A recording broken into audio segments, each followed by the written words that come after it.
There needs to be stricter standards for the foods Americans consume every day. For years, the obesity rate has been rising rapidly, with 30.7 of adults being overweight, 42.4 being obese, and 9.2 suffering from most severe obesity.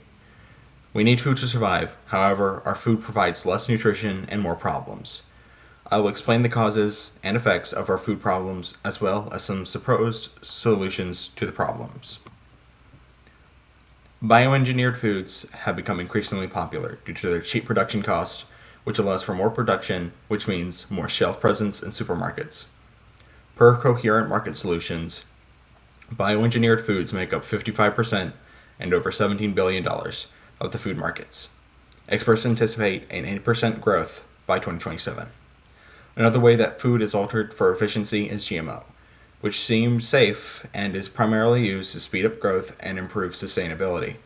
However, there have been some rumors that GMO foods are connected to cancer, but research has proven otherwise.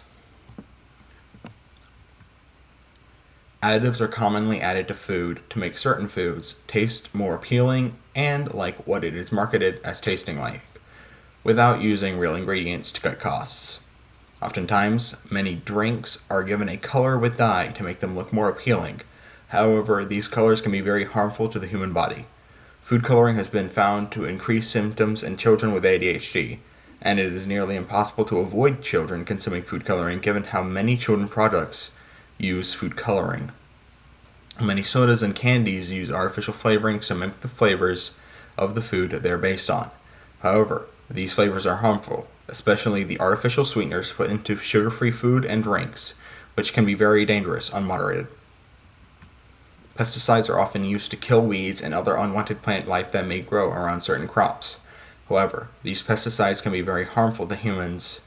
These pesticides can cause poisoning, which has side effects like insomnia, irritation, and headaches on the mild side, and losing the ability to breathe on the most serious side. With the rise of more affordable foods, companies needed a way to keep people buying their food. The primary way was working with other companies to make their products more addicting. Soda and candy have heavily impacted the obesity rates, with their sugar content getting people addicted and keeping them coming back for more, causing the obesity rate to triple over the last 60 years. Per the National Institute for Health, the obese population has increased 13.9% to 21.1% since 2000. Many blame this entirely on fast food and takeout becoming more popular than ever, which is partly the reason, but there is a much bigger problem, being preservatives and the food pyramid. Since our food has been tampered with, we have become more susceptible to diseases. Some of these diseases are a direct result of how we eat. Autoimmune issues are plaguing some in a variety of ways, specifically those with poor hygiene and diet. For a while, diabetes has been on the rise, with more and more people getting the disease, whether it be genetically or through unhealthy eating habits. These companies have been making products for those who do suffer from diabetes, but these alternatives are far more expensive than the regular products. Food intolerance has become more prevalent in the recent years, with companies making specific things for these intolerances, but marking up the price heavily to make a profit off of these people's illnesses and needs. My mom has a gluten intolerance that only surfaced a few years ago. Many scientists speculate that it is not the gluten but glyphosates that are sprayed on wheat. There are many solutions that can be put in place to get the health of the country back on track. One of many being lowering the price of healthier foods. Many studies have found that people save $1.50 a day by eating processed and unhealthy foods. Legislation to eliminate or reduce the items causing illness. Food manufacturers should have a limit on how much GMO, bioengineering, or additives they are allowed to add to food. Stricter guidelines are achievable, but other countries sell foods available in America, but eliminate substances from the finished product.